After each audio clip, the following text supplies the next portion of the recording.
where is the line for evil? I mean, where is the boundary for when someone is considered evil and not just troubled or got some issues they need to sort out or disturbed? I mean, when does a person cross over and you say this person is evil? Like, I've been thinking about that for a while, and it's really, it puzzles me. It really does. It's because I've been working on a villain for a novel that I'm working on, which is the third book in the Cardale trilogy. And it's common knowledge for writers that a good villain in a book is someone that the reader has some degree of empathy with. There has to be something about a villain, about a bad guy, that make you like the person in some kind of way, even though you know that it's the villain. But there has to be something appealing about a villain, which also means that the motives for being the villain or the antagonist is important. It's not enough to just be in it for money or greed or something like that. That's too boring. It's not enough. And then I watched a video on YouTube with Jordan Peterson. I was following a whole course in psychology with him from when he was teaching in Toronto.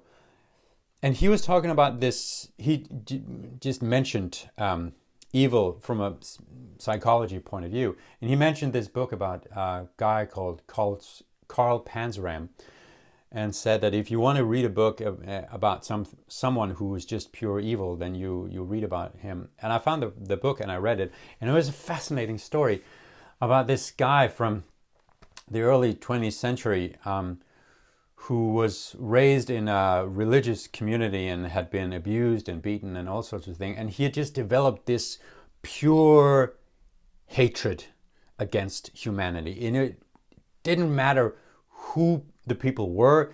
He just hated people in general. And he was out to abuse and kill and molest as many human beings as he could get his hands on before he would either be killed himself or be thrown in jail.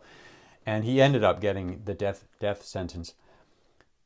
But reading about this completely lack of remorse, which I assumed that maybe that's the boundary for evil, is that when people don't show any remorse about it. They know what they did, but they don't regret it. Is that the line? And this guy, he had no regrets about the people he killed. He killed and beat and abused and attacked people, and he was fine with it. But still, because you got to know his backstory and you got to understand a little bit about him as a person, where he came from and what had created this monster, I couldn't help but feeling empathy for him anyway. So thinking back on when Jordan Peterson said that this is a good example of pure evil, I was like, yeah, I get that, but I can't help feeling some kind of empathy for him anyway. So how do you coincide evil as being something that you have to take distance from with that sometimes you just can't help being drawn to it anyway? And I think that's very fascinating. So I'm working on a villain for a book that I want to have some of those traits, because I think from a human point of view, it's utterly fascinating, evil, and how we define it and what we do with it. You know, like in our lives, why have we even invented this concept of evil, which I guess is something that comes from Christianity. They're good at inventing concepts so that we have something to combat and have something to have faith against, I guess. Well, anyway, let me know what you think about it. So I think it's a very fascinating thing, and I think it's too easily just dismissed as, well, evil is bad, so let's just not deal with evil. I don't think we can get away with it that easy. Anyway, let me know what you think.